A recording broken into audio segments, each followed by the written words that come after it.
for the view, the Second Amendment is always going to be the biggest issue because it's the one thing that symbolizes the concept of freedom, which is inherently what this country is about. So it's hard for me to really sit back and say, okay, any other issues as far as I'm concerned that directly affect me, it's hard to say because the Second Amendment is literally takes that much of a precedence in my life. So you're going to be here for about another 30 minutes for me to think about something else that's really... So what's most important to you, security or freedom? And it's kind of a trick question. Freedom. Because I can create my security with my freedom. Yeah. I won't necessarily have freedom with security, and I may not even like the security to begin with. So. Right on. Well, thanks, man. Absolutely. Now we're at the 2016 NRA annual meeting in Louisville, Kentucky, and with me is Amy Jane. How you doing? I'm doing great. How you doing? So is this your first event so far, or have you been to many? This is my first NRA show. I absolutely love it. I was scared it was going to be like SHOT Show. It's really, high stress, and everyone's running around. It's crazy, and it's actually really calm. Everyone's really cool. I'm super stoked, and it's definitely not going to be my last one. So what's some of the guns that you've seen here so far that you really like? Oh my goodness.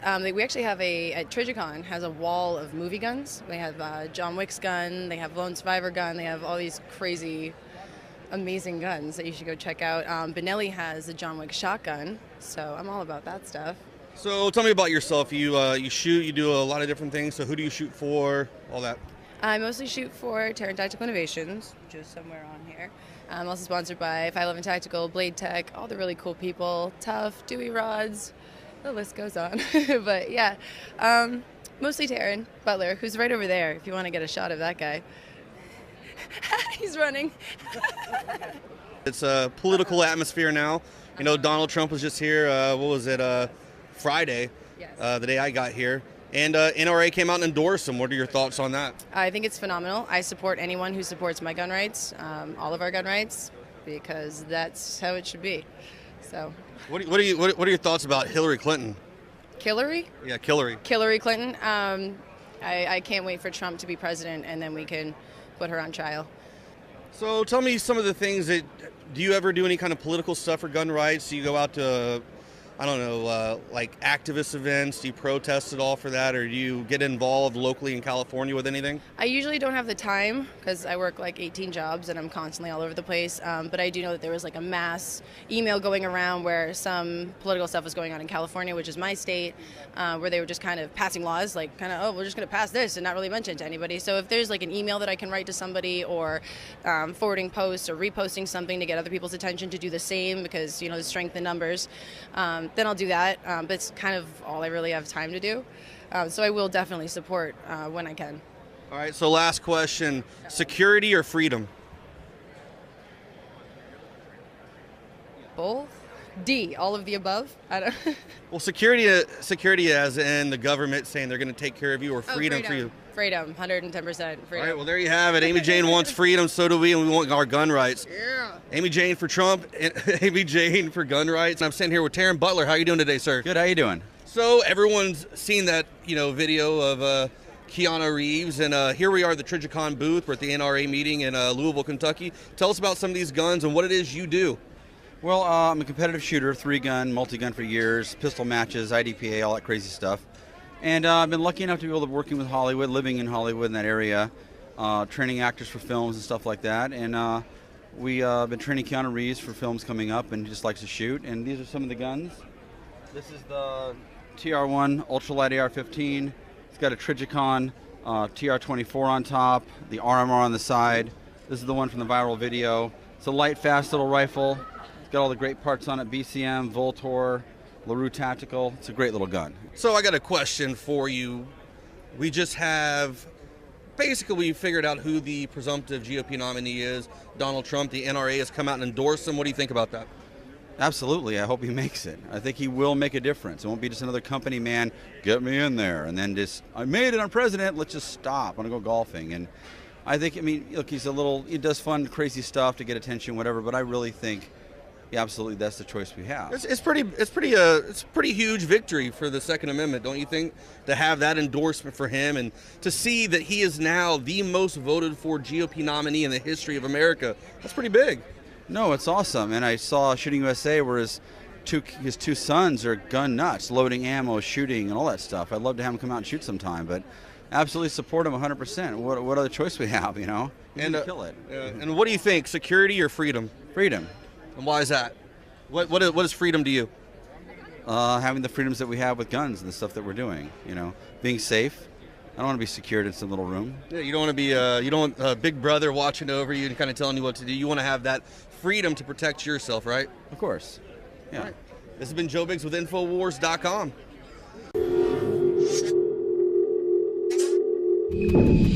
An article from Wired magazine says scientists are just as confused as you are about the ethics of big data research. Well, I'm not really confused about ethics. See, the problem is that we have rejected the privacy arguments, the constitutionality arguments. We've rejected moral absolutes. It was at the turn of the last century that we had an intelligence officer say, "Gentlemen, don't read other gentlemen's emails." That was a moral absolute. We don't have that anymore. So now we operate in this relativistic fog. And this is what they have to say. When a rogue researcher last week released 70,000 OkCupid profiles, complete with usernames and sexual preferences, people were pissed. When Facebook researchers manipulated how stories appear in news feeds for a mood contagion study in 2014, not to mention what they did to conservatives that we've now learned about, they say people were really pissed. And of course, Wired doesn't talk about that conservative issue. Say, shockingly though, researchers behind both of those big data blowups never really anticipated public outrage. And that shows just how untested the ethics of this new field of research is. We'll see, it's not really a problem. As I mentioned, when you throw out the moral absolutes, when you say the Constitution is a living document, it means whatever we want it to mean now, and it just floats with the sea change of ethics, and we don't have our ethics tied to any moral standard, any religious standard. It just floats. This is what we get. Now, they talk about the common rule that is applied to federally funded research, and they talk about how it has its origins in the medical community. They say the common rule and other systems are born out of the outrage over mistakes like the Tuskegee experiment. Well, that was hardly a mistake. When you get caught red-handed giving people syphilis and then lying to them and saying you're going to give them a treatment, that's hardly a mistake, okay? That's part of the ethical failure that we have here. But of course, we haven't really learned anything from that. We still have people calling for mandated vaccines and telling anyone who wants to question that they just need to shut up. We're not going to tolerate that. We have a story from INFOWARS.com by Don Salazar saying that Robert De Niro is revealing a new project in an interview that he was giving in Cannes Film Festival, and he also talks about the controversy behind the documentary Vaxxed. Now, he said that he learned, first of all, that there was a big reaction that he didn't see coming when he was going to put Vaxxed in his Tribeca Film Festival, and then he removed it because of that reaction. Where did that reaction come from? Well, he points out it came from filmmakers, the very people who should know better, the very people who should stand the strongest for the First Amendment and for an open discussion of ideas. The filmmakers were the ones, he said, put the pressure to shut this down. He says the movie was not hurting anybody. It said something to me that was valid because he has a son who got autism shortly after his son was vaccinated. So he is very interested in the connection there, as many other people have pointed out. It's not just celebrities, but of course, unfortunately, this is something that has touched many, many people's lives.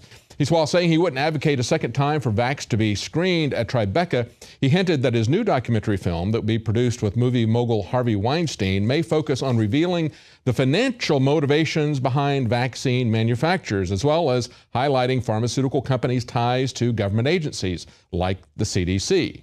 And De Niro said, there's big, big money in vaccines that the CDC will put out there and mandate for people. Of course, there's a profit motive. And let's hope that he looks at that and gets people to say that, just because the CDC or the government says that something is okay doesn't make it okay. There's such a thing as regulatory capture. There's also such a thing as being bought off by big money interest. And there's also such a thing as gagging people. Earlier today on the radio show, we talked about how Tom Brokaw, former anchor of NBC News, when we got all of our news through just 3 sources, said at a commencement exercise in the University of Mississippi, if we have more guns, more firearm tolerance will mean more homegrown acts of terror. See, that's what we saw when we just had those 3 networks. They were skewing the information. Look at what we learned this weekend.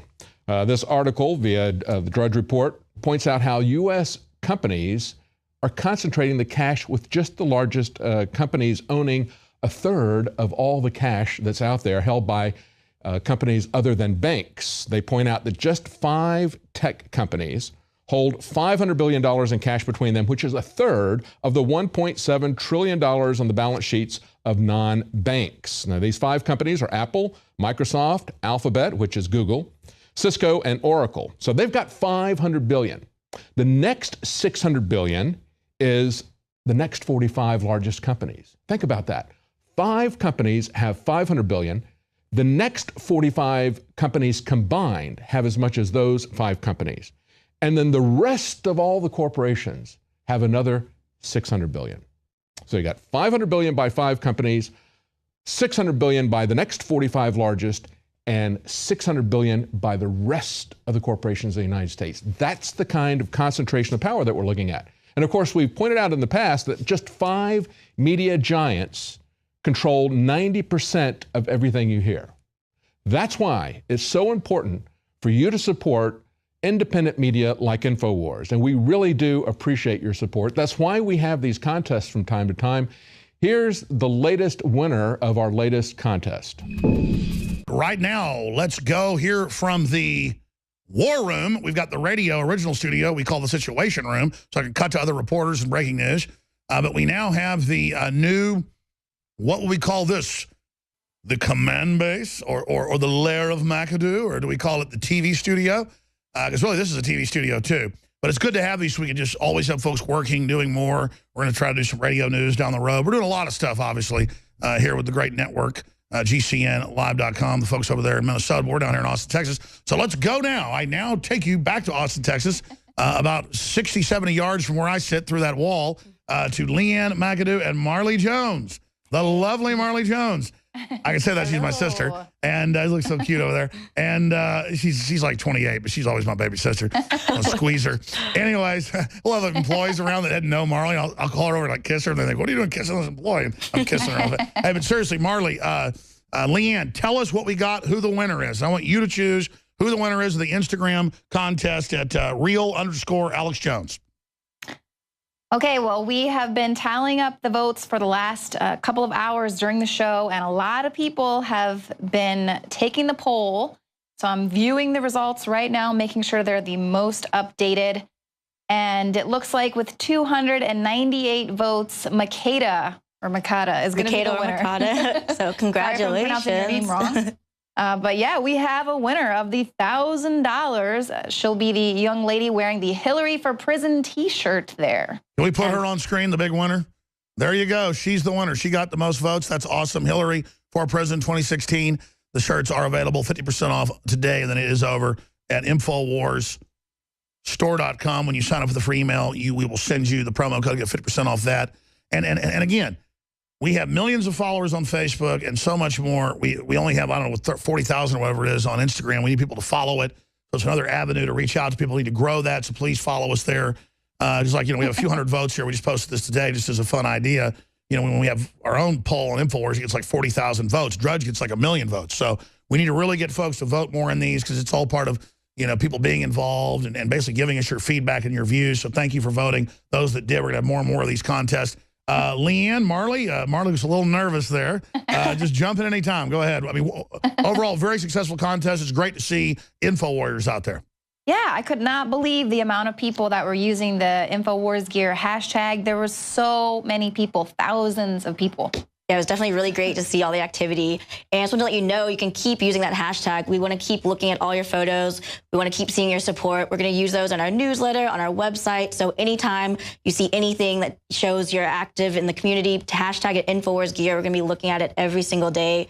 We just want to give you guys a way to show what you're doing and make sure your voice is heard and that you're sharing it with your friends and talking about it. So keep going on it. And you're building the community of Info Warriors out there. So it's great.